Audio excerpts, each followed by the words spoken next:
పశ్చిమ బెంగాల్ అసెంబ్లీ ఎన్నికలు 2 విడతల్లో జరగనుండగా తొలి విడత పోలింగ్ ఏప్రిల్ 23, రెండవ విడత పోలింగ్ ఏప్రిల్ 29న జరగనుంది. అయితే పశ్చిమ బెంగాల్లో టీఎంసీ బీజేపీల మధ్య హోరాహోరీ సాగుతుంది. అయితే బెంగాల్లో వరుసగా 3 సార్లు ఎమ్మెల్యేగా గెలిచి ఇప్పుడు 4వసారి తన అదృష్టాన్ని పరీక్షించుకునేందుకు సిద్ధమైన తెలుగు మూలాలు ఉన్న సీనియర్ నాయకురాలు గురించి మనం తెలుసుకుందాం. తృణమూల్ కాంగ్రెస్ అభ్యర్థి రాష్ట్ర మంత్రి శశి పంజా శ్యాంపుకూర్ నుంచి మరోసారి పోటీ చేస్తున్నారు. అయితే ఆమె కుటుంబం ఆంధ్రప్రదేశ్కు చెందింది. శశి పంజా తండ్రి పేరు కృష్ణయ్య. వారు తెనాలికి సమీపంలోని పిల్లలమరికి చెందినవారు. ఉద్యోగరీత్యా కోల్కతాకు వలస వెళ్లిన కృష్ణయ్య కుటుంబం అక్కడే స్థిరపడింది. శశి పంజా చదువంతా అక్కడే సాగింది. ఆమె వృత్తిరీత్యా డాక్టర్. శశి పంజా వివాహం అజిత్ పంజా కొడుకు ప్రసూన్ పంజాతో జరిగింది. ప్రసూన్ పంజా కూడా డాక్టరే.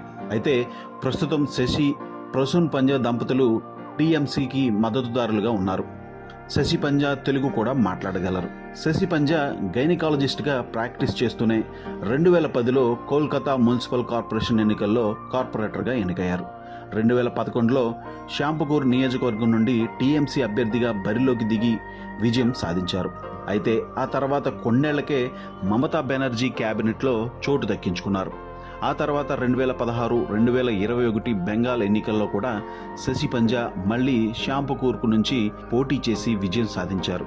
ప్రతి ఎన్నికల్లో అక్కడ తన బలాన్ని పెంచుకుంటూ వచ్చారు.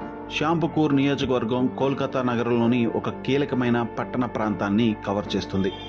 శ్యాంపుకూర్ నియోజకవర్గంలో కోల్కతా మున్సిపల్ కార్పొరేషన్కు చెందిన 11 వార్డులు ఉన్నాయి. అయితే శ్యాంపుకూర్ నియోజకవర్గంపై గతంలో ఫార్వర్డ్ బ్లాక్ సుదీర్ఘకాలం ఆధిపత్యం చెలాయించింది. అక్కడ ఫార్వర్డ్ బ్లాక్ పార్టీ 10 సార్లు గెలుపొందగా 4 సార్లు కాంగ్రెస్ విజయం సాధించింది. అయితే 2011 నుంచి తృణమూల్ కాంగ్రెస్ ఈ నియోజకవర్గంపై తన పట్టును బలపరుచుకుంది. ఈ స్థానం నుంచి శశి పంజా వరుసగా 3 సార్లు విజయం సాధించారు. 2016 బెంగాల్ ఎన్నికల్లో శ్యాంపుకూర్ నియోజకవర్గం నుంచి బరిలో నిలిచి శశి పంజా 53,507 ఓట్లు సాధించి ఫార్వర్డ్ బ్లాక్ అభ్యర్థి పియాలి పాల్ను 13,155 ఓట్ల తేడాతో ఓడించారు. ఆ సమయంలో బీజేపీ కేవలం 16% పైగా ఓట్ల వాటాతో చాలా వెనుకబడి 3వ స్థానంలో నిలిచింది. ఇక 2021 ఎన్నికల్లో శశి పంజా తన స్థానాన్ని మరింత పటిష్టం చేసుకుని 55,785 ఓట్లు సాధించి గెలిచారు. బీజేపీ అభ్యర్థి సందీపన్ బిశ్వాస్ను 22,520 ఓట్ల తేడాతో ఓడించారు. అయితే ఆ స్థానంలో బీజేపీ భారీగా ఓటు బ్యాంకును పెంచుకుంది. ఇప్పుడు 4వసారి శశి పంజా శ్యాంపుకూర్ నియోజకవర్గం నుంచి పోటీ చేస్తున్నారు.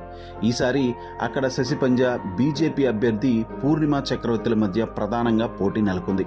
అయితే పూర్ణిమా చక్రవర్తి ఎన్నికల బరిలో నిలవడం ఇదే తొలిసారి. టీఎంసీ శశి పంజా ద్వారా తమ విజయ పరంపరను కొనసాగించాలని లక్ష్యంగా పెట్టుకోగా బీజేపీ కొత్త ముఖం పూర్ణిమా చక్రవర్తితో ఈ నియోజకవర్గంలో గెలవాలని చూస్తుంది. దీంతో ఇక్కడ హోరాహోరీ పోరు సాగనుందనే విశ్లేషణలు ఉన్నాయి. ఇక బెంగాల్ సీఎం మమతా బెనర్జీ మంత్రివర్గంలో సభ్యురాలైన శశి పంజా ప్రస్తుతం మహిళా, శిశు అభివృద్ధి, సాంఘిక సంక్షేమం వంటి కీలకమైన శాఖలను నిర్వహిస్తున్నారు. ఈసారి కూడా శ్యాంపుకూర్ నుంచి తనదే విజయమని శశి పంజా విశ్వాసం వ్యక్తం చేస్తున్నారు. తనపై నమ్మకం ఉంచినందుకు మమతా బెనర్జీ, అభిషేక్ బెనర్జీలతో సహా పార్టీ నాయకత్వానికి ఆమె ధన్యవాదాలు తెలిపారు.